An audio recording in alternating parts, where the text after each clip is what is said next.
Bismillahirrahmanirrahim. Assalamualaikum warahmatullahi wabarakatuh. Salam sejahtera bagi kita semua. Om Swastiastu, Namo Buddhaya, Salam Kebajikan.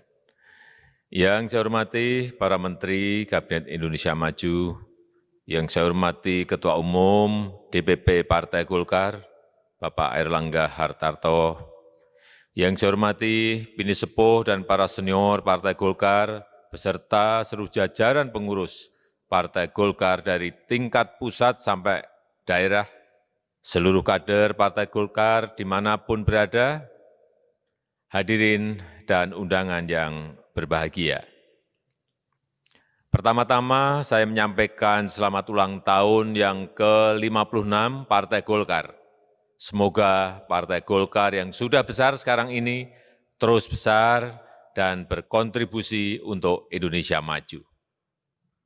Kabarnya ada lebih dari 30.000 peserta yang hadir secara virtual dalam acara ini. Hal ini bukan hanya menunjukkan kebesaran Partai Golkar, tetapi juga menunjukkan bahwa di era pandemi COVID-19 sekarang ini, Partai Golkar tetap produktif, cepat beradaptasi dengan perubahan, serta terus melakukan reformasi untuk meraih prestasi. Bapak Ibu yang saya hormati, pandemi COVID-19 membawa dampak buruk yang luar biasa, telah menciptakan efek domino, mulai dari masalah kesehatan menjadi masalah sosial dan ekonomi. Seluruh lapisan masyarakat terkena dampaknya, mulai dari tingkatan rumah tangga, UMKM hingga korporasi. Perekonomian di berbagai negara mengalami kontraksi, bahkan resesi. Tidak ada yang kebal dari pandemi, termasuk negara kita Indonesia. Sebelum pandemi, ekonomi negara kita selalu tumbuh sekitar 5%. Di tahun 2019 misalnya, pertumbuhan ekonomi Indonesia sebesar 5,02%. Akibat pandemi, pertumbuhan ekonomi Indonesia melambat menjadi 2,97% di triwulan pertama dan minus 5,32% di triwulan kedua tahun 2020. Tetapi dibandingkan dengan negara-negara lain, kontraksi ekonomi Indonesia relatif lebih landai. Dan saya meyakini insya Allah mampu untuk segera recovery, mampu melakukan pemulihan. Pergerakan berbagai indikator strategis selama triwulan ketiga tahun 2020 telah menunjukkan perbaikan. Harga-harga pangan seperti beras tetap terjaga.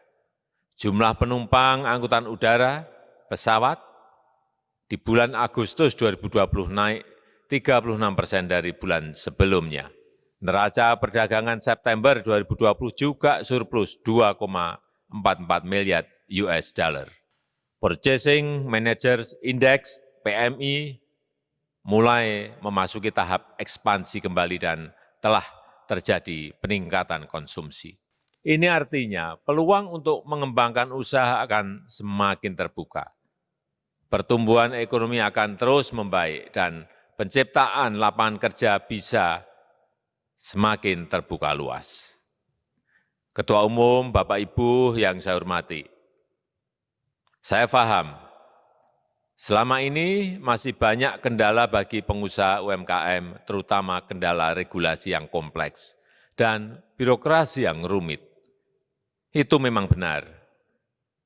Itu keluhan saya mulai dari sebagai pengusaha UMK sampai menjadi presiden. Memprihatinkan sekali, pada bulan Juni yang lalu Indonesia ditempatkan dalam posisi nomor 1 dalam Global Complexity Index. Artinya, regulasi dan birokrasi Indonesia ditempatkan sebagai paling rumit di dunia. Sekali lagi, paling rumit di dunia. Untuk itu, pemerintah berketetapan untuk melakukan reformasi struktural, membenahi regulasi dan birokrasi secara besar-besaran. Walaupun sedang ada pandemi COVID-19 yang melanda seluruh dunia, tidak menghambat upaya pemerintah untuk melakukan reformasi struktural. Tatkala banyak negara maju mengalami kemunduran, justru inilah saatnya bagi Indonesia untuk melakukan lompatan-lompatan kemajuan.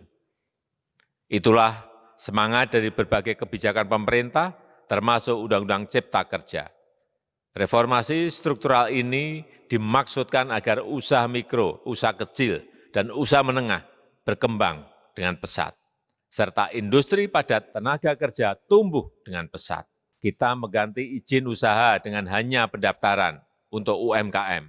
Kita permudah pendirian PT dengan modal minimal dan tidak ada pembatasan.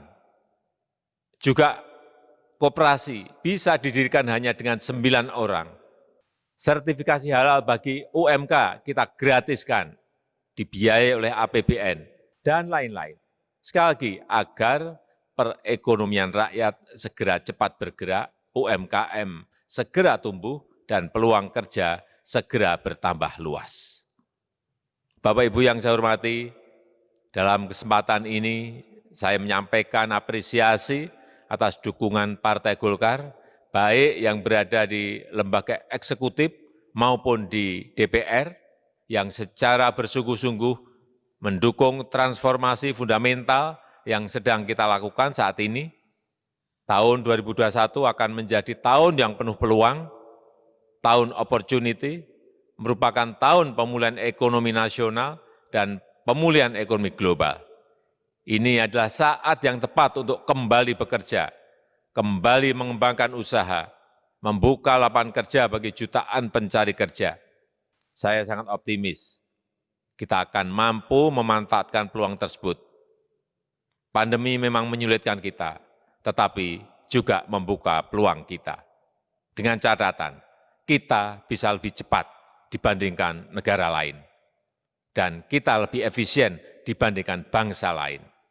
Sekali lagi, selamat hari ulang tahun yang ke-56 Partai Golongan Karya.